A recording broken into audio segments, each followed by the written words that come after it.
بسم اللہ الرحمن الرحیم۔ السلام علیکم سامعین، یہ سی ڈی آپ کی خدمت میں شعبہ دارالاشاعت کی جانب سے پیش کی جا رہی ہے۔ کیسٹ اور سی ڈی ملنے کا پتہ: دارالاشاعت، اردو بازار، کراچی، پاکستان۔ ای میل ishaat@dgcom.net.pk۔ Phone number 030022814002۔ شکریہ۔ الحمد لله نحمده ونستعينه ونستغفره ونؤمن به ونتوكل عليه ونعوذ بالله من شرور أنفسنا ومن سيئات أعمالنا ونعوذ بالله من شرور أنفسنا ومن سيئات أعمالنا ونعوذ بالله من شرور أنفسنا ومن سيئات أعمالنا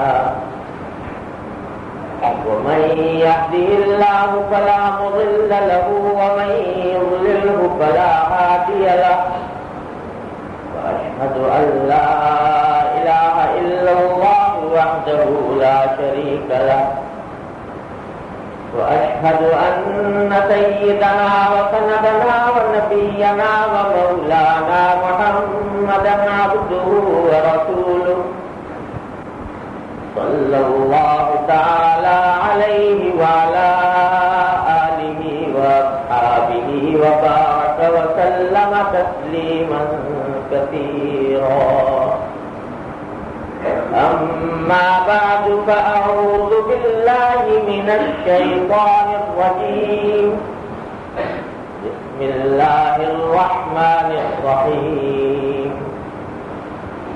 يا أيها الذين آمنوا عليكم أنفسكم لا يضركم من ضل إذا اهتديتم إلى الله مرجعكم جميعا فينبئكم بما كنتم تعملون.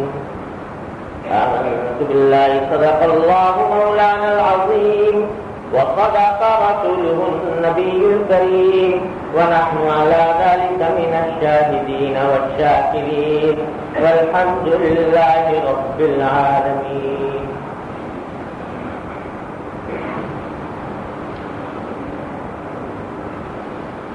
میرے محترم بزرگوں، دوستوں اور بھائیوں، السلام علیکم ورحمۃ اللہ وبرکاتہ۔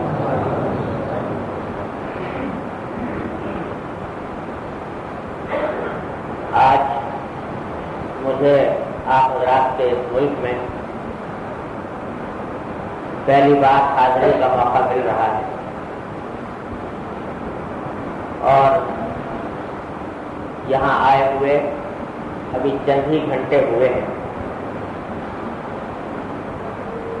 اور اپنے محترم اور عزیز بھائیوں نے جس محبت، شفقت اور مہربانی کا معاملہ فرمایا، اللہ تبارک و تعالیٰ اس کی جزائے خیر ان کو عطا فرمائے۔ اور یہ عجیب منظر نظر آتا ہے، دنیا کے مختلف خطوں میں، مختلف علاقوں میں مجھے حاضر ہونے کا اتفاق ہوتا رہتا ہے اور اس کرۂ زمین پر جہاں جہاں مسلمان آباد ہیں تقریباً اکثر جگہوں پر اللہ تبارک و تعالیٰ نے حاضری کی توفیق عطا فرمائی۔ وہاں عجیب و غریب منظر یہ نظر آتا ہے کہ جہاں بھی جاؤ، جس سے بھی ملو، وہ اگرچہ ہماری زبان پوری طرح نہیں سمجھتا، ہم اس کی زبان پوری طرح نہیں سمجھتے، لیکن ایک عجیب و غریب محبت ہے، ایک عجیب و غریب تعلق ہے، ایک عجیب و غریب رشتہ ہے جو ایک دوسرے کو دیکھ کر دل میں محبت اور پیار اور مٹھاس کے جذبات پیدا کرتا ہے۔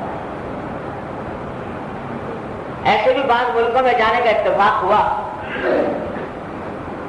جہاں کہ لوگوں سے کسی طرح بھی کوئی بات کرنا ممکن نہیں تھا. میرے اعتبار سے ایک مرتبہ چین حاضر ہوا تو وہاں کے لوگوں کی زبان ایسی کہ اس کا کوئی ایک لفظ بھی مجھے نہیں آتا اور میری زبان کا ایک لفظ بھی ان کو نہیں آتا. لیکن یہ منظر عجیب و غریب دیکھا کہ جب یہ سنا کہ ایک کوئی مسلمان دین کا طالب علم وہ پاکستان سے آیا ہے تو 4-4 5-5 گھنٹے لوگ برفباری کے اندر کھڑے ہوئے انتظار میں راستے کے اوپر آنکھیں بچھائے ہوئے. اور جب ملاقات ہوئی تو اتنا بھی نہیں کہہ سکتے کہ ان سے ان کا حال معلوم کر لیں اور ان کو اپنا حال بتا دیں. صرف ایک کلمہ ہے جو دیکھ کر زبان پر آتا ہے اور وہ ہے السلام علیکم ورحمۃ اللہ. اور دیکھا کہ ان کے منہ سے السلام علیکم ورحمۃ اللہ نکلا اور اس کے ساتھ ساتھ آنکھوں سے آنسو جاری ہو گئے کہ ہم اپنے جذبات کا اظہار زبان سے نہیں کرتے. یہ کیا محبت ہے, یہ کیا تعلق ہے, یہ کیا رشتہ ہے جو سارے خون کے رشتوں پر, زبان کے رشتوں پر, وطن کے رشتوں پر غالب آیا ہوا ہے, جس کے اثرات دل میں محسوس ہوتے ہیں. ایک دوسرے کو دیکھ کر دل کی کلیاں کھلتی ہیں. یہ رشتہ کیا عجیب و غریب رشتہ ہے. غور کیجئے تو سوائے اس کا کوئی جواب نہیں ہوگا کہ یہ رشتہ ہے کلمہ لا الہ الا اللہ محمد رسول اللہ. اللہ تبارک و تعالیٰ نے اپنے فضل و کرم سے, اپنی رحمت سے ہمیں یہ رشتہ عطا فرما دیا. لا الہ الا اللہ محمد رسول اللہ کا رشتہ. جہاں بھی چلے جاؤ اس رشتے کی مٹھاس محسوس ہوتی ہے, اس کا پیار معلوم ہوتا ہے, اس کی محبت معلوم ہوتی ہے. اللہ تبارک و تعالیٰ اس پیار, اس مٹھاس, اس محبت کو ہمیشہ قائم و دائم رکھے, اس کے در اور ترقی عطا فرمائے اور اس کے تقاضے پورے کرنے کی توفیق عطا فرمائے. تو آج اتفاق سے چونکہ آج ہی حاضری ہوئی اور ایک طویل سفر کرنے کے بعد حاضری ہوئی, تھوڑا سا طبیعت میں تھکان بھی تھا اور طبیعت کسی لمبی چوڑی تقریب کی متحمل نظر نہیں آ رہی. لیکن یہ مسلمانوں کے کھلے ہوئے چہرے دیکھ کر اور ان کی آنکھوں سے نکلنے والی محبت کی روشنی دیکھ کر ایسا معلوم ہوتا ہے کہ ساری تھکن ظاہر ہو اور اس کی وجہ سے کچھ کہنے کا حوصلہ ہو. تو دل میں یہ آیا کہ اس موقع سے فائدہ اٹھاتے ہوئے ایسی بات کی جائے جو میرے حق میں بھی فائدہ مند ہو. اللہ تعالیٰ اس کو میرے حق میں بھی فائدہ مند بنائے, سننے والوں کے حق میں بھی فائدہ مند بنائے. کیونکہ تقریر اور بات اپنی ذات میں مقصود نہیں ہوتا. خوب سمجھیں, تقریریں ہوتی رہتی ہیں, باز ہوتے رہتے ہیں, باتیں ہوتی رہتی ہیں. یہ رسمی طور پر اگر تقریر اور باز ہو تو اس کا کوئی خاص فائدہ نہیں. فائدہ اس کا ہے کہ ہم مل جل کر بیٹھ کر اپنی فلاح و بہبود کا راستہ سوچیں اور کوئی ایسا طریقہ نکالیں کہ جس سے اللہ تبارک و تعالیٰ ہم سے راضی ہو, اللہ تعالیٰ کی خوشنودی حاصل ہو. تو خیال آیا کہ مختصر وقت میں ایک قرآن کریم کی آیت ذہن میں آئی کہ اس کے بارے میں کچھ گزارش آپ حضرات کی خدمت میں عرض کر دوں. اور آپ حضرات کی خدمت میں کیا, سب سے پہلے اپنے آپ سے خطاب ہے. اللہ تعالیٰ مجھے بھی اس کے اوپر عمل کرنے کی توفیق عطا فرمائے, آپ کو بھی عمل کی توفیق عطا فرمائے. اور واقعہ یہ ہے کہ اگر قرآن کریم کی اس ایک آیت پر ہم اور آپ عمل پیرا ہو جائیں اور اس کی فکر ہمارے دلوں میں سوار ہو جائے, ہماری ساری مسائل دور ہو جائیں, ساری مشکلات ختم ہو جائیں, سارے مسائل کافور ہو جائیں.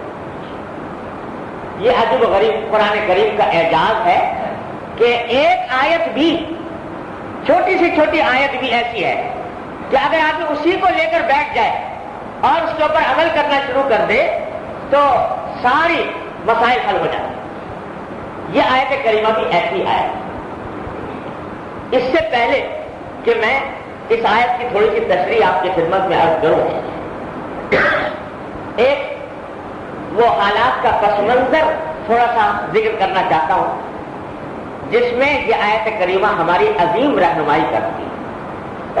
وہ یہ ہے کہ روئے زمین کے کسی بھی خطے میں چلے جائیے، آج کے مسلمان کے دل میں، اور خاص طور سے مسلمان جو نئی نسل کے ہیں، نوجوان، ان کے دل میں ایک سوال پیدا ہو،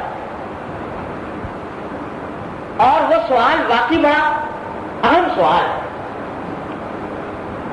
وہ دلوں میں کھٹکتا رہتا ہے، اس کا جواب بعض اوقات نہیں ملتا، تو اس سوال کا جواب یہ آیت فراہم کر رہی ہے۔ سوال یہ پیدا ہوتا ہے کہ آج ہم دیکھ رہے ہیں کہ ماشاءاللہ مسلمانوں کی اتنی بڑی تعداد ہے، اتنی بڑی تعداد ہے کہ تاریخ میں کبھی نہیں، مسلمانوں کی اتنی بڑی تعداد تاریخ میں کبھی نہیں ہوئی، 3 ارب تقریباً پورے روئے زمین کے اوپر اگر محتاط تو اندازہ بھی لگایا جائے تو 3 ارب مسلمان آباد ہیں، وہ دنیا کی آبادی کا تقریباً 1/3 حصہ مسلمانوں کا ہوتا ہے، اور مسلمانوں کے پاس وسائل، دنیاوی وسائل بھی اتنے ہیں کہ تاریخ میں کبھی نہیں ہوئے۔ دولت کے لحاظ سے اگر آپ دیکھو تو ساری دنیا کی سب سے بڑی دولت مسلمان کے قبضے میں، مسلمانوں کے قبضے میں۔ آج کی دنیا میں کہا جاتا ہے کہ یہ تیل جو ہے، پیٹرول، یہ اس کو کہا جاتا ہے کہ یہ زر سیال ہے، بہتا ہوا سونا، اور اس زر سیال کے اوپر مسلمان کو تقریباً اجارہ داری حاصل ہے، یہاں تک کہ یہ مقولہ لوگوں میں مشہور ہو گیا کہ جہاں مسلمان ہے وہاں تیل ہے، جہاں مسلمان آباد ہے وہاں تیل، اتنا لوگوں کے اندر مشہور ہو گئی یہ بات۔ یہ دیکھیے کہ دنیا کی عظیم ترین شاہراہیں مسلمانوں کے تسلط میں، آبنائے باسفورس مسلمان کے قبضے، نہر سویز مسلمان کے قبضے، خلیج عدن مسلمان کے قبضے، آبنائے خلیج مسلمان کے قبضے، بڑی بڑی اہم شاہراہیں دنیا کے محل وقوع کے لحاظ سے دیکھیں تو مسلمان کے قبضے۔ مسلمانوں کا آپ زنجیرہ دیکھیں تو انڈونیشیا سے لے کر اور مراکش تک مسلسل ایک چین ہے، ایک سلسلہ ہے جس میں مسلمانوں کے ممالک آباد ہیں، اس طرح ایک دوسرے سے پھرے ہوئے ہیں کہ ایک دوسرے کے ساتھ ملے ہوئے جا رہے ہیں، اور ایک سلسلہ ہے جو دنیا کا وقت میں دنیا کا دل ہے ان کے پاس۔ یہ اتنے وسائل رکھنے کے باوجود، اتنی بڑی تعداد رکھنے کے باوجود، اور سارے دنیا کے دل پر قابض ہونے کے باوجود، حالات اگر دیکھو تو معلوم ہوتا ہے کہ روز پٹائی ہوتی ہے، کبھی کوئی پٹائی ہوتی ہے۔ اور نبی کریم سرور دو عالم صلی اللہ علیہ وسلم کا ارشاد پورا ہو رہا ہے کہ سرکار دو عالم صلی اللہ علیہ وسلم نے فرمایا تھا کہ ایک وقت وہ آ جائے گا، مسلمانوں کے بارے اوپر ایک وقت وہ آ جائے گا کہ دنیا کی دوسری قومیں تمہیں کھانے کے لیے ایک دوسرے کو اس طرح دعوت دے گی جیسے دسترخوان کے اوپر لوگوں کو کھانے کی دعوت دی جاتی، جاؤ بھائی ان کو کھا لو۔ تو صحابہ کرام نے پوچھا کہ یا رسول اللہ صلی اللہ علیہ وسلم، کیا اس وقت مسلمان کم ہوں گے، تھوڑے ہوں گے، جس کی وجہ سے لوگ ان کو کھانے کے لیے دوڑ رہے ہوں گے؟ تو سرکار دو عالم صلی اللہ علیہ وسلم نے فرمایا کہ نہیں، انکم یومئذ کثیر، اس دن تم بہت ہوگے، تعداد تمہاری بہت ہوگی، ولکنکم غثاء کغثاء السیل، لیکن تمہاری مثال ایسی ہوگی جیسے بہت سارے دن کے سیلاب کے اندر، طوفان کے اندر بہہ چلے جا رہے ہیں۔ دن کے تو بہت ہیں، تعداد بہت ہے، لیکن ان کا اپنا کنٹرول کوئی نہیں، اختیار کوئی نہیں، سیلاب ان کو جہاں بہا کر لے جا رہا ہے وہ جا رہے ہیں۔ یہ کیفیت ہو جائے. آپ اندازہ لگائیے کہ سرکار دو عالم صلی اللہ علیہ وسلم کے ارشاد کو مد نظر رکھے اور آج ہمارے حالات کو دیکھیے کہ تعداد بہت زیادہ لیکن پانی میں بہتے ہوئے تنکوں کی طرح. ایک طرف تو حال یہ ہے. دوسری طرف آپ ذرا یہ بھی دیکھیے کہ اصلاح کے نام پر کھڑی ہوئی انجمنیں، ادارے، جماعتیں، ان کی تعداد کتنی ہے؟ ساری دنیا میں اگر گنو تو ہر محلے میں کوئی نہ کوئی کمیٹی قائم ہے، کوئی نہ کوئی انجمن، کوئی نہ کوئی ادارہ، کوئی نہ کوئی جماعت وہ قائم ہے. کس کام کے لیے؟ اصلاح کا کام کرنے کے لیے، مسلمانوں کو واپس دین کی طرف بلانے کے لیے. اس کام کے لیے بے شمار انجمن اور جماعتیں قائم ہیں مشرق سے لے کر مغرب تک. مجھے یہاں کا تو حال معلوم نہیں ہے، پہلی بار حاضر ہوا ہوں، لیکن پاکستان میں اگر میں یہ کہوں تو مبالغہ نہیں ہوگا کہ شاید کوئی محلہ مسلمانوں کا ایسا نہیں ہے جس میں کوئی نہ کوئی جماعت نہ کام کر رہے، کوئی نہ کوئی انجمن کام نہ کر رہے. انجمن اصلاح مسلمین، انجمن ترقی و بہبود مسلمین، جماعت فلاں اور ادارے فلاں، بے شمار ادارے، انجمنیں، جماعتیں کام کر رہی ہیں. لیکن یہ سارا کام، اس کا نتیجہ دیکھو، اس کے نتائج میں، جس کو آج کل کی اصطلاح میں کہتے ہیں کہ آؤٹ پٹ کیا ہے، اس سے کیا نتیجہ نکل رہا ہے، وہ دیکھو تو ایسا لگتا ہے کہ شوگر معاشرہ جو کا تو ہے، کوئی تبدیلی نہیں آتی. حالات جو کہ تو ہے، کوئی تبدیلی نہیں، الا ماشاء اللہ. لیکن ویسے کہ مجموعی معاشرے کو دیکھو تو کوئی بہت بڑا نمایاں فرق نظر نہیں آتا. کیوں؟ ایک وقت وہ تھا کہ ایک اللہ کا بندہ کھڑا ہو گیا اور اس نے اللہ کے نام پر پکارا، لوگ اس کے دل جمع ہوئے، زندگیاں بدل گئی، انقلاب آ گیا، سیرتیں بدل گئے، کردار بدل گئے، دنیا کی کایا پلٹ. لیکن آج وہی سیرت ہے، وہی قرآن ہے، وہی حدیث ہے، وہی کتاب اللہ ہے، لیکن حالات میں تبدیلی دیا. اس کی ایک بنیادی وجہ کیا ہے؟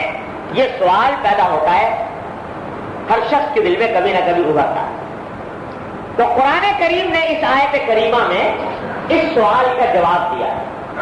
اگر وہ ہمارے دل میں اتر جائے، اللہ تعالیٰ اپنی رحمت سے اتار دے، وہ جواب اگر ہمارے دل میں اتر جائے اور وہ فکر ہمارے اندر پیدا ہو جائے تو انشاءاللہ اس سوال کا جواب مل جائے. کیا جواب ہے؟ جواب یہ ہے کہ بے شک اصلاح کی تحریکیں، جماعتیں، انجمنیں بہت، لیکن آج جو شخص بھی اصلاح کا نعرہ لے کر کھڑا ہوتا ہے، جو شخص بھی اصلاح معاشرہ کا جھنڈا بلند کرتا ہے، اس کا اندر سے یہ بات اس کے دل میں ہوتی ہے کہ اصلاح کا آغاز دوسرے سے شروع ہو. اصلاح شروع ہو دوسرے سے. میں کھڑا ہو جاتا ہوں اصلاح کرنے کے لیے تو دماغ میں یہ میرے آ جاتا ہے کہ میں مصلح ہوں، قوم کی اصلاح کرنے والا ہوں. لہذا اپنی طرف تو دھیان جاتا نہیں کہ میرے اندر کیا بیماری ہے، میرے اندر کیا عیب ہے، میرے اندر کیا خطا ہے، میرے اندر کیا کمزوری ہے، لیکن میں دوسروں کے عیوب تلاش کرتا پھرتا ہوں اور اس کی اصلاح کی فکر کرنا چاہتا ہوں کہ یہ لوگ درست ہو جائے، یہ درست ہو جائے، یہ درست ہو جائے. لیکن خود میرے اندر کیا بت بسے ہوئے ہیں، کیا بیماریاں کروٹیں لے رہی ہیں، اس کی طرف دھیان بہت کم جاتا ہے. اس کا نتیجہ یہ ہوتا ہے کہ جب میں اپنی اصلاح کی فکر کیے بغیر ساری قوم کی اصلاح کا جھنڈا لے کر کھڑا ہوا تو میری بات میں کوئی اثر نہیں، میری بات میں کوئی وزن نہیں، میری بات میں کوئی تاثیر نہیں. وہ بات میرے منہ سے نکل رہی ہے، دل سے نہیں آ رہی. اس واسطے کہ میں اپنے اصلاح سے تو غافل ہوں، اس واسطے وہ بات دل سے نہیں نکلتی، زبان سے نکلتی ہے. اور زبان سے نکلنے والی بات جس میں دل شامل نہ ہو وہ ایک کان سے داخل ہوتی ہے، دوسرے کان سے نکل جاتی ہے. اور جس بات کے اندر انسان کا دل شامل ہے وہ خود اپنی اصلاح کے فکر میں ہو تو اس کا حال یہ ہوتا ہے کہ وہ براہ راست کان کے ذریعے دل پر اثر انداز ہوتی ہے، جیسے کہ حضرات انبیاء علیہ السلام کی باتوں میں تاثیر، جیسا کہ ان کے وارثوں کی باتوں میں تاثیر، کہ ایک ایک مجلس میں انقلاب برپا کر دیا۔ حضرت شاہ اسماعیل شہید رحمۃ اللہ علیہ، شاہ محمد اسماعیل شہید رحمۃ اللہ علیہ، اللہ تعالیٰ ان کے درجات بلند فرمائیں۔ آج ہم ان کا نام لے کر زندہ، ان کے بارے میں حضرت حجی الامت مولانا تھانوی رحمۃ اللہ علیہ فرماتے ہیں کہ ان کے دل میں دعوت کا جذبہ وہ ایسا ہو گیا تھا جیسا کہ انسان کے طبعی تقاضے، بھوک لگی ہوئی ہو تو آدمی کو چین نہیں آتا جب تک روٹی نہیں کھا لے، کھانا نہ کھا لے، لیکن حضرت شاہ اسماعیل شہید رحمۃ اللہ علیہ کے دل میں دعوت کا جذبہ اپنی اصلاح کا اور دوسروں کی اصلاح کا وہ اس درجہ ہو گیا تھا کہ چین نہیں آتا تھا جب تک کہ اللہ کی بات کسی کو پہنچا نہ دے، اپنی اصلاح کرنے کے بعد مسلم سمجھ کر نہیں بلکہ اپنے آپ کو ایک امت مسلمہ کا فرض سمجھ اصلاح کی فکر، اور نتیجہ اس کا یہ تھا کہ ایک ایک واعظ میں کہا گیا ہے کہ ایک ایک واعظ میں حضرت شاہ اسماعیل کی نظر ہے کہ ایک ایک واعظ میں بعض اوقات 900 انسانوں نے توبہ کی ان کے ہاتھ میں، طوائفوں کے محلے میں پہنچ گئے، معلوم ہوا کہ طوائفوں کا اجتماع ہو رہا ہے، یہ فاحشہ عورتوں دلی کے اندر ان کے مسئلے میں پہنچ گئے اور بہانہ یہ بنایا کہ آواز لگائی جیسے کوئی فقیر آواز لگایا کرتا ہے کہ ہے کوئی جو اللہ کا نام کا مجھے دے، دستک دی دروازے کے اوپر، اندر وہ ساری طوائفیں جمع کی، رنگلیاں بنا رہی، کوئی طوائف باہر آ کر اس نے دیکھا کہ فقیر کھڑا ہے تو اس نے کچھ کھانا وانا دینا چاہا، کچھ پیسے کچھ کھانا، تو شاہ صاحب نے کہا کہ بھائی فقیر جو ہے وہ اپنی آواز سنائے بغیر پیسے نہیں لے گا، اپنی آواز سنائے گا۔ تو راجی فقیر ہے جو پیسہ بھی لینے پر راضی نہیں ہوتا، جا کر اپنی سردار سے کہا کہ عجیب قسم کا فقیر دروازے پر کھڑا ہے، اس سے پیسے دیے، اس کو کھانا دیا، مانتا نہیں، کہتا میں اپنی آواز سناؤں گا۔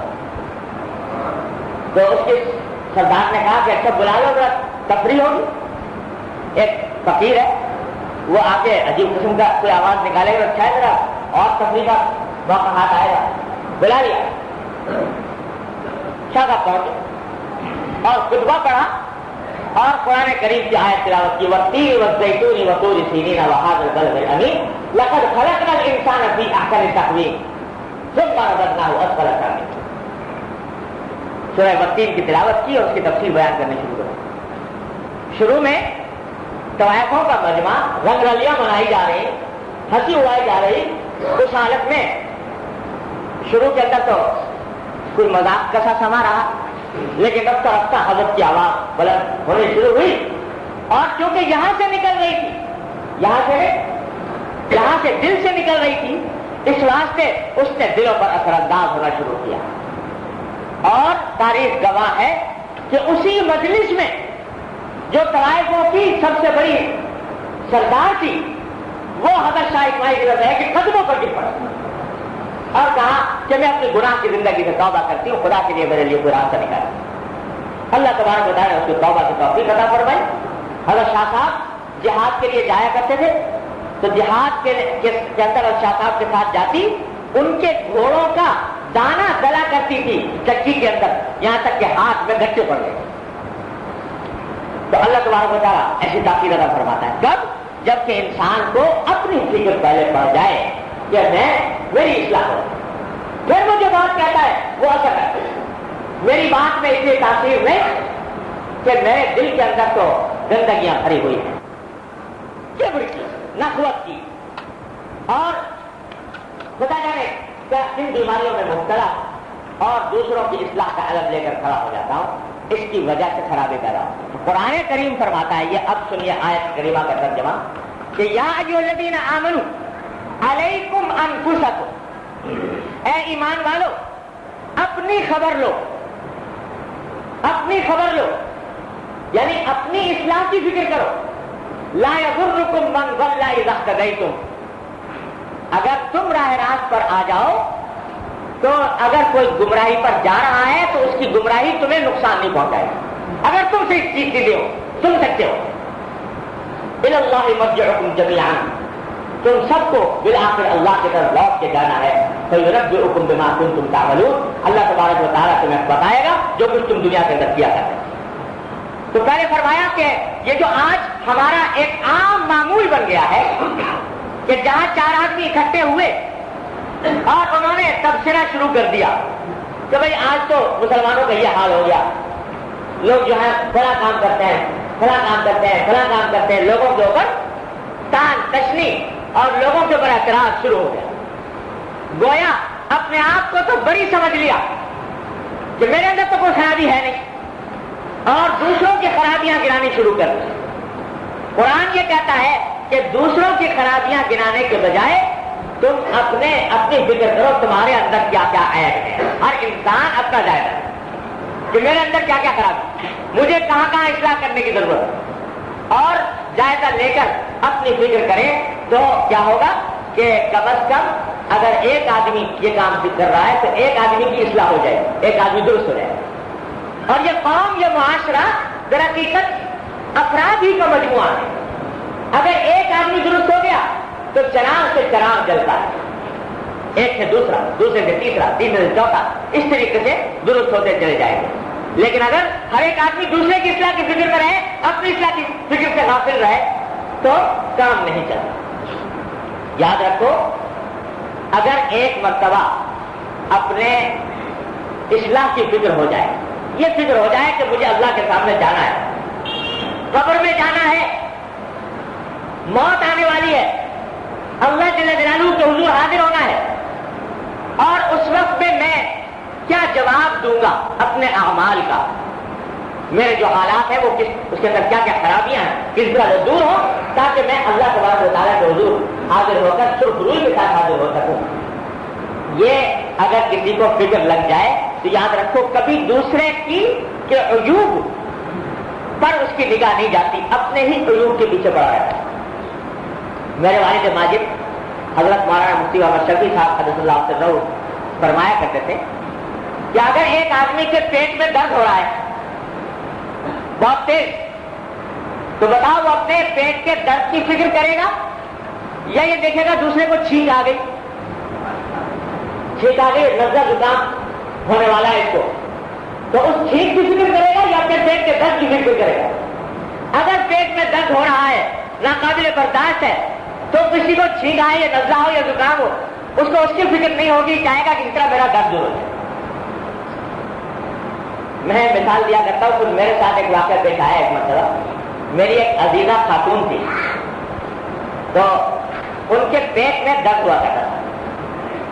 درد کوئی تشویشناک نہیں تھا، یعنی کوئی خدا نہ کرے کوئی ایسی بیماری تھی جیسے کینسر ویسر یا اس قسم کی کوئی بیماری نہیں تھی، لیکن جیسے گیس ٹربل ہوتی ہے تو اس قسم کا درد ہوا کرتا. تو ایک مرتبہ میں ان عزیزہ کو ہسپتال لے جا رہا تھا، مگر ان کو ہر وقت اپنے درد کی طرف دھیان لگا رہتا ہے. ایک نفسیاتی تھی جیسے ان کے اوپر تاری رہتی کہ میں بہت بیمار ہوں.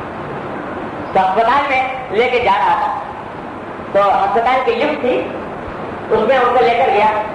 تو اسی وقت دیکھا کہ ایک خاتون وہ ویل چیئر کے اوپر سوار کوئی لے کر جا رہا تھا ڈاکٹر کے پاس. اس کے دونوں ہاتھ ٹوٹے ہوئے اور اس کے اوپر پلاسٹر بنا ہوا، اور اس کی ٹانگیں بھی ایسا لگتا تھا کہ کوئی فریکچر تھا، اس کے اوپر بھی پلاسٹر بنا ہوا. سینے کے اوپر جلنے کے نشان، اور ایسا لگتا تھا کہ کہیں آگ میں جلی ہے، کیا صورت ہے. دیکھ کر آدمی کو عبرت ہوتی کہ اس طرح تکلیف میں ہے وہ خاتون. تو میں نے سوچا کہ یہ میری عزیزہ خاتون جو ہے، ان کو ہر وقت اپنا پیٹ کے درد کی یاد آتی رہتی ہے، اس کا دھیان رہتا ہے. تو ذرا میں ان کو بتاؤں کہ ان کو دیکھو کہ دیکھو یہ کتنی تکلیف میں ہے، تاکہ خیال ہو کہ میری تکلیف اس کے مقابلے میں حل کیا، اللہ تعالیٰ کا شکر ادا کرے. تو میں نے خاتون سے کہا دیکھیے یہ بیچاری کتنی تکلیف میں ہے، یہ خاتون اس کے ہاتھ پاؤں ٹوٹے ہوئے ہیں، سینہ جلا ہوا ہے، کس مصیبت میں بیچاری مبتلا ہے، اس کو ذرا دیکھیے. تو ان خاتون نے کہا کہ ہاں واقعی بیچارے کی ہاتھ پاؤں ٹوٹے ہوئے ہیں، یہ سینہ جلا ہوا ہے، لیکن اس کے پیٹ میں تو درد نہیں ہو رہا. جو پیٹ میں درد میرے ہو رہا ہے وہ اس کے نہیں ہو رہا. اور ہم آخرت میں اللہ تبارک و تعالیٰ کو کیا منہ دکھائیں گے, کیا جواب دیں گے؟ اگر یہ فکر پیدا ہو جائے, یقین رکھو کسی انسان کا عیب نظر نہیں آئے. یہی آپ کے رنگون کے اندر مضمون ہے, اللہ مغفرت کرے, بہادر شاہ ظفر مرحوم, بہادر شاہ ظفر مرحوم, انہوں نے بڑا اچھا شعر کہا ہے. وہ کہتے ہیں کہ تھے جو اپنی برائیوں سے بے خبر, تھے جو اپنی برائی سے بے خبر, رہے اوروں کے ڈھونڈتے عیب و ہنر, پڑی اپنی برائی پر جو نظر تو نگاہ میں کوئی برا نہ رہا. جب اپنی نگاہ پر اپنی برائی پر نگاہ پڑتی ہے تو پھر کوئی برا نظر نہیں آتا. حضرت ذوالنون مصری رحمت اللہ علیہ, نام سنا ہوگا, بڑے درجے کے اولیاء اللہ میں تھے. ان سے جا کر کسی نے کہا کہ حضرت بارش نہیں ہو رہی, قحط پڑ رہا ہے, تو دعا فرما دیجیے کہ اللہ تعالیٰ اس قحط کو دور فرما دے, بارش نازل فرما دے. تو جواب میں فرمایا ذوالنون مصری نے کہ بھائی یہ سارا کچھ جو ہو رہا ہے یہ سب میری بدعملی کی وجہ سے ہو رہا ہے, میری بدعملی کی وجہ سے ہو رہا ہے. اس کا علاج یہ ہے کہ میں تمہارا شہر چھوڑ کے چلا جاتا ہوں تو شاید اللہ تعالیٰ کی رحمت متوجہ ہو جائے. ان کو یہ نہیں آ رہا کہ دوسرے کی بدعملی کی وجہ سے ہو رہا ہے, قوم کی بدعملی کی وجہ سے ہو رہا ہے, جب اپنی بدعملی کی وجہ سے یہ عذاب ہو رہا ہے تو اس واسطے میں چھوڑ کے چلا جاتا ہوں. وہ ذوالنون مصری جس کے بارے میں حالات میں لکھا ہے کہ رات کو جس وقت کھڑے ہوتے تھے تہجد کے اندر تو ایسا معلوم ہوتا تھا کہ جیسے ایک شاخ کھڑی ہوئی ہے, لکڑی کی شاخ کھڑی ہوئی ہے جو ذرا بھی حرکت نہیں کرتی, اس طرح ساری رات گزارا کرتے تھے. لیکن پھر بھی اپنی اصلاح کی فکر ہے, اپنی بدعملیوں پر نگاہ. تو اگر یہ بات پیدا ہو جائے, اللہ تبارک و تعالیٰ اپنے رحمت سے پیدا کرتے تو پھر دیکھو ہر شخص کو, اگر ہم نے ہر شخص کو یہ فکر پیدا کہ اللہ مجھے ٹھیک کر دے, میرے حالات درست فرما, میری عبادتیں درست ہو جائیں, میرے معاملات درست ہو جائیں, میرے اخلاق درست ہو جائیں, میرے عقائد درست ہو جائیں, میری معاشرت درست ہو جائے, اس کی طرف فکر پیدا کر دے تو دیکھو کیا ہوتا ہے, کیسے کیا ہو جائے. ساری بات بے فکری کی ہے, غفلت کی ہے. عبادات اب ذرا سنیے تھوڑی سی. الحمدللہ مسجد میں بیٹھے ہوئے ہیں, نماز پڑھ کر بیٹھے ہیں, اللہ تعالیٰ کا فضل و کرم ہے, اس کا انعام ہے, اس نے نماز کی توفیق عطا فرمائی, اس کا کرم. ورنہ کتنے ہیں جو اس نعمت سے محروم. اللہ تبارک و تعالیٰ نے یہ نعمت عطا فرمائی اپنے فضل و کرم سے, بڑی نعمت ہے, بڑا شکر ادا کرنا چاہیے. لیکن ذرا یہ تو دیکھو کہ کبھی یہ خیال آتا ہے کہ میری نماز ٹھیک ہو رہی ہے کہ نہیں ہو رہی, میری نماز جس طرح ہونی چاہیے شریعت کے مطابق, سنت کے مطابق, اللہ کی مرضی کے مطابق ویسی ہو رہی ہے کہ نہیں ہو رہی. قرآن کہتا ہے کہ قد افلح المؤمنون الذین هم فی صلاتهم خاشعون, کہ فلاح ان مومنوں کے نصیب ہوتی ہے جن کی نماز میں خشوع ہو. یہ قرآن کہتا ہے.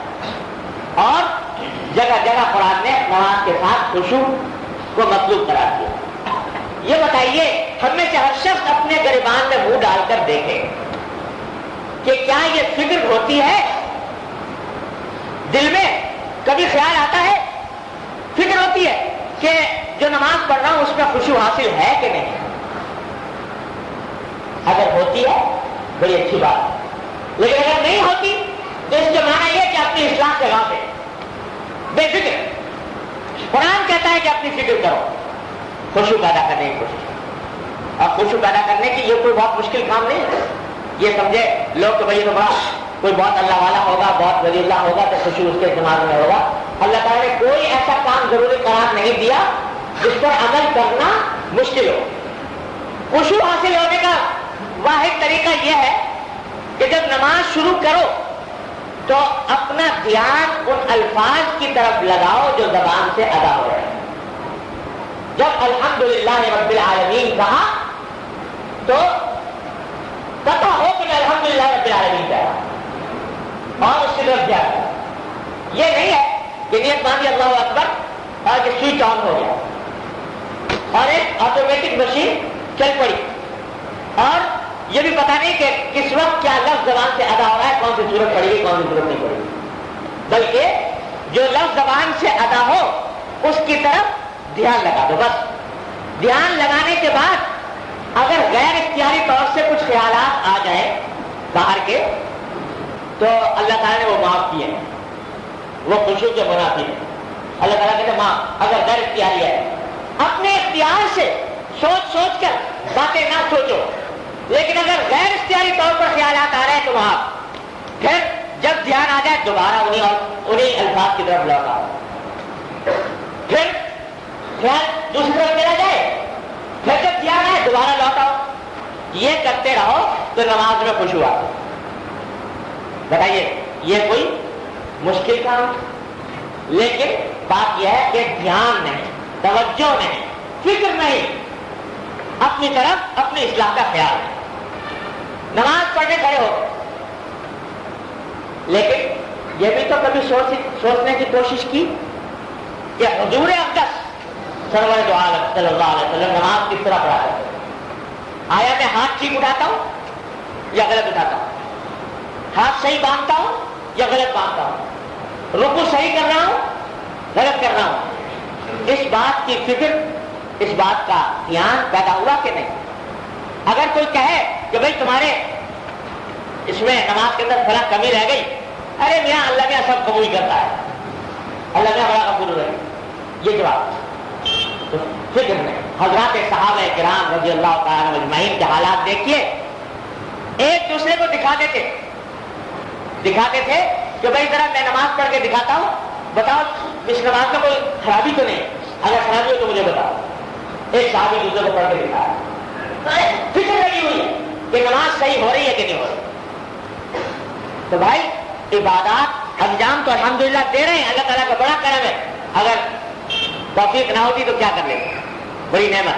لیکن ساتھ ساتھ یہ فکر بھی تو ہونی چاہیے کہ نماز درست ہو رہی کہ نہیں ہو رہی, وضو درست ہو رہا ہے کہ نہیں ہو رہا, روزہ صحیح ہو رہا ہے کہ نہیں ہو رہا, زکوٰۃ صحیح ادا ہو رہی ہے کہ نہیں ہو رہی. یہ عبادات کی. معاملات سے تو دین کی چھٹی ہی ہو گئی. جب بازار میں جا کر بیٹھے تو اس کی فکر کہ حلال کیا ہے, حرام کیا ہے, جائز کیا ہے, ناجائز کیا ہے, اس کی فکر. تو یہ کیا دل میں خیال پیدا ہوتا ہے کہ جو روٹی کھا رہا ہوں, نوالا کھا رہا ہوں, یہ اللہ کے حکم کے مطابق حلال ہے کہ نہیں. اگر نہیں ہوتا تو قرآن کہتا ہے علیکم انفسکم, اپنے جان کی فکر کرو, کیونکہ اگر حرام کا لقمہ جا رہا ہے تو حدیث میں نبی کریم سرور دو عالم محمد مصطفیٰ صلی اللہ علیہ وسلم نے ارشاد فرمایا کہ حرام مال سے جو گوشت انسان کے جسم پر اگتا ہے وہ جہنم کا ایندھن ہے. جو حرام کھانے سے گوشت بنا جسم کے اوپر وہ جہنم کا ایندھن ہے. بتائیے تو یہ فکر کہ لقمہ جو جا رہا ہے وہ حلال کا جا رہا ہے کہ حرام کا جا رہا ہے. اخلاق حضور اقدس نبی کریم صلی اللہ علیہ وسلم نے فرمایا کہ ساری برائیوں کی ایک برائی تکبر ہے. بڑائی کبر, یہ فکر ہوتی ہے کہ میرے اندر بڑائی ہے کہ نہیں. حسد, بغض, عداوت اور ریا, دکھاوا, نام و نمود. نیکی کر رہا ہے لیکن دوسروں کو دکھانے کے لیے کر رہا ہے, ریا کے لیے, تو ساری نیکی بیکار جا رہی ہے. تو یہ فکر کہ آیا میرے اندر یہ خرابی تو نہیں ہے. قرآن نے اس کو حرام قرار دیا, حدیث نے حرام قرار دیا, یہ نہیں یہ کام میرے اندر موجود ہے کہ نہیں. یہ اخلاق معاشرت میں آپس میں ایک دوسرے کے ساتھ رہ رہے ہیں, میری ذات سے کسی کو تکلیف تو نہیں پہنچ رہی, کیونکہ ایک مسلمان کو تکلیف پہنچانا گناہ کبیرہ حرام ہے. جیسا کہ شراب پینا حرام, جیسا کہ چوری کرنا حرام, جیسا کہ ڈاکہ ڈالنا حرام, ایسا ہی کسی مسلمان کو تکلیف پہنچانا بھی حرام. یہ بتائیں کہ آیا اپنی ذات سے کسی کو تکلیف پہنچ رہی کہ نہیں پہنچ رہی. قرآن حضور فرماتے ہیں صلی اللہ علیہ وسلم کہ المسلم من سلم المسلمون من لسانہ ویدہ, مسلمان وہ ہے جس کی زبان اور جس کے ہاتھ سے مسلمان محفوظ رہے. ذرا کبھی جائزہ لے کر دیکھا کہ جب ہم بیٹھتے ہیں اپنی مجلسوں میں تو غیبت کتنی کرتے ہیں دوسرے مسلمان. برائی اس کے پیٹ پیچھے، جس کو قرآن نے مردہ بھائی کا گوشت کھانے سے تعبیر کرا. غیبت کتنی ہو رہی، دوسرے مسلمانوں کے خلاف بدگمانی بد زبانی کتنی ہو رہی. کوئی مجلس مشکل سے خالی جاتی ہوگی جس میں ان بڑے بڑے گناہ کبیرہ کا ارتکاب نہ ہوتا. تو قرآن کہتا ہے کہ بھائی دوسروں کی فکر کہاں لے کے چلے، اپنے بیماری کو دیکھو. کبھی یہ فکر پیدا کرو کہ جب کس وقت بھی آنکھ بند ہو گئی، کچھ بھروسہ نہیں کس وقت موت آ جائے. جس وقت آنکھ بند ہو گئی، اللہ کے سامنے حاضری ہو گئی، اگر سوال ہو گیا کہ تم غیبت کرتے تھے، تم جھوٹ بولتے تھے، تم دوسروں کی دلآزاری کرتے تھے، تمہاری عبادات میں یہ نقص تھا، تمہارے معاملات میں یہ خرابی تھی، بتاؤ کیا جواب. تو اس کی فکر پیدا کرو. یا الذین آمنوا علیکم انفسکم، اپنی فکر کرو. لا یضرکم من ضل اذا اهتدیتم، یہ دوسرے سوال کا جواب دو. آج جب یہ کہا جاتا ہے تمہیں جھوٹ نہ بولو، غیبت نہ کرو، فلاں برا کام نہ کرو، تو جواب یہ ملتا ہے کہ بھائی کیا کریں، سارا معاشرہ ہی خراب ہے. سارا معاشرہ خراب ہے. تو اس معاشرہ جیسا جس معاشرے کے اندر پیدا ہوئے ہیں اسی معاشرے کے حالات سے دو چار ہیں، جیسے سب ہے ایسے ہی ہم بھی. تو اس میں کیسے ہم اپنے آپ کو درست کریں؟ کیا کٹ جائیں، دنیا سے کٹ جائیں، معاشرے سے کٹ جائیں، الگ ہو جائیں؟ یہ سوالات بکثرت ہوتے ہیں. قرآن کہتا ہے کہ لا یضرکم من ضل اذا اهتدیتم، اگر تم راہ راست پر آ جاؤ، اپنی اصلاح کر لو، تو اگر کوئی گمراہی میں جا رہا ہے تو وہ تمہیں نقصان نہیں پہنچا. اس کا معاملہ اس کے ساتھ ہے، تمہارا معاملہ تمہارے ساتھ. اس کو اپنے قبر میں سونا، تم کو اپنے قبر میں سونا. اس کو اپنے اعمال کا جواب دینا، تم کو اپنے اعمال کا جواب دینا. لہذا اس کی بات تمہارے لیے کوئی وجہ جواب نہیں کرتی. اگر الی اللہ مرجعکم جمیعا، تم سب کو لوٹ کے جانا ہے اللہ کی طرف. فینبئکم بما کنتم تعملون، وہاں اللہ تعالیٰ تم کو بتائے گا کہ کیا عمل تم کر رہے تھے، سب کو پتہ چل جائے گا.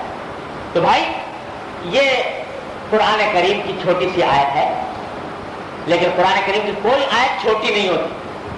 ہر آیت بڑی، معنی کے اعتبار سے، مفہوم کے اعتبار سے. تو اس میں ایک بہت بڑی بنیادی ہماری بیماری کی نشاندہی یہ کی گئی ہے کہ ہم اپنی اصلاح کی فکر سے غافل ہیں.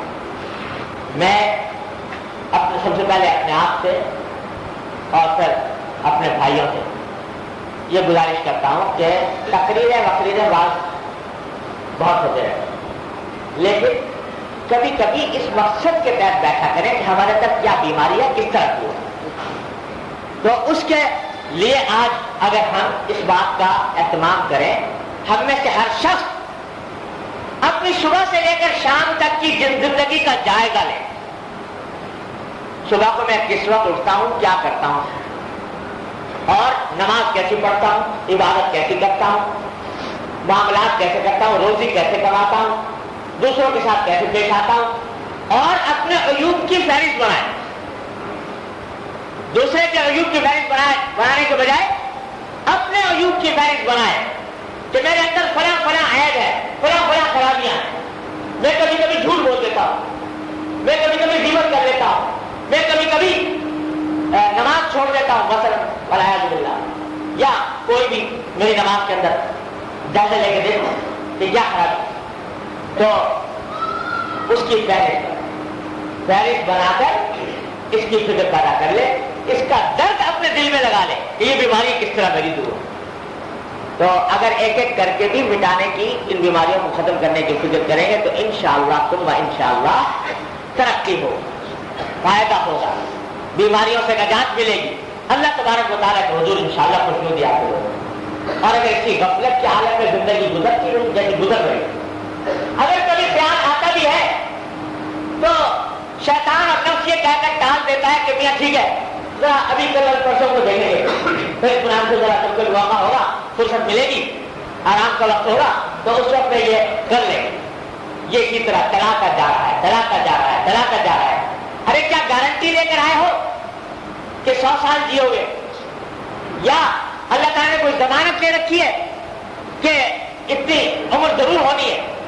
کچھ پتہ نہیں کہ کس وقت پیغام آ جائے اجل کا اور انسان دیتا ہے. اس واسطے قرآن کریم فرماتا ہے سارعوا الی مغفرۃ من ربکم وجنۃ عرضها السماوات والارض. جلدی جلدی دوڑو اپنے پروردگار سے مغفرت حاصل کرنے کے لیے اور اس جنت کے حاصل کرنے کے لیے جس کی چوڑائی آسمان اور زمین کے برابر ہوگی. تو بھائی ذرا یہ فکر ہم پیدا کر لیں اور ایک جائزہ لے لیں. میں کہتا ہوں ہر آدمی اپنے لیے بہی کھاتا بناتا ہے. تجارت جب کرتا ہے تو بہی کھاتا, حساب, اکاؤنٹ, اسٹاک ٹیکنگ, یہ سب تجارت میں یہ سارے کام ہوتے ہیں. تو کبھی کبھی یہ تجارت جو ہم نے کر رکھی ہے نا, اللہ تعالیٰ فرماتے ہیں کہ میں نے تمہاری جانیں خرید لی ہیں. ان اللہ اشتری انفسهم واموالهم بان لهم الجنہ. قیمت لگ چکی ان جانوں کی, اس کی قیمت میں جنت ملنے والی ہے. اللہ تعالیٰ نے خرید لی ہے. یہ تجارت کی ہے. هل ادلکم علی تجارت تنجیکم من عذاب الیم. یہ تجارت ہے. اس تجارت کی بھی کبھی کبھی اسٹاک ٹیکنگ کرنی چاہیے, اس کا بھی اکاؤنٹ نکالنا چاہیے, اس کا بھی بڑی کھاتا کھولنا چاہیے کہ آیا ہم نے اس تجارت میں کوئی کمائی کی ہے کہ نہیں, اعمال اپنے درست کیے کہ نہیں کیے. اللہ تعالیٰ اپنے رحمت سے یہ فکر ہمارے دلوں کے اندر پیدا فرما دے. جس دن یہ فکر پیدا ہو گئی یقین رکھیے کہ انشاءاللہ ہمارے دریدر دور ہو جائے.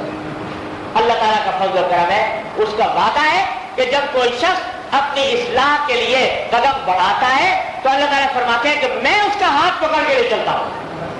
والذین جاہدوا فینا لنہدینہم سبلنا. جو ہمارے راستے میں کوشش کرتے ہیں تو ہم ان کا ہاتھ پکڑ کر لے چلتے ہیں. اللہ تعالیٰ کا وعدہ ہے. ایک مرتبہ کوئی شخص ارادہ تو کرے, ایک مرتبہ کوئی شخص فکر تو پیدا کرے, اس غفلت کو اس کے پردے تو اٹھائے. اللہ تعالیٰ اپنی رحمت سے اپنے فضل و کرم سے غفلت کے پردے ہمارے دلوں سے اٹھا اور یہ فکر اپنی اصلاح کی ہمارے دلوں کے اندر پیدا فرما دے.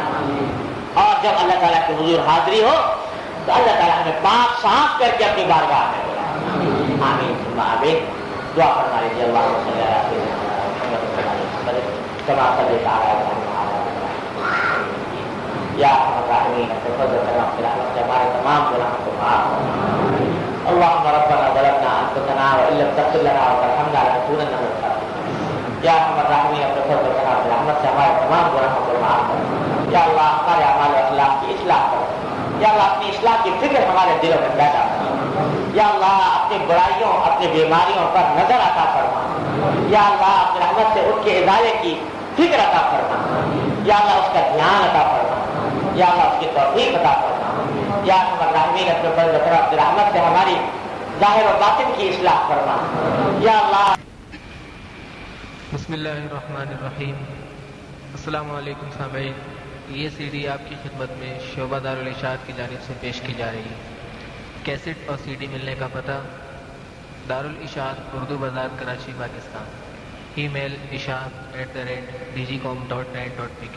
Phone number 0300 22 81 402. شکریہ.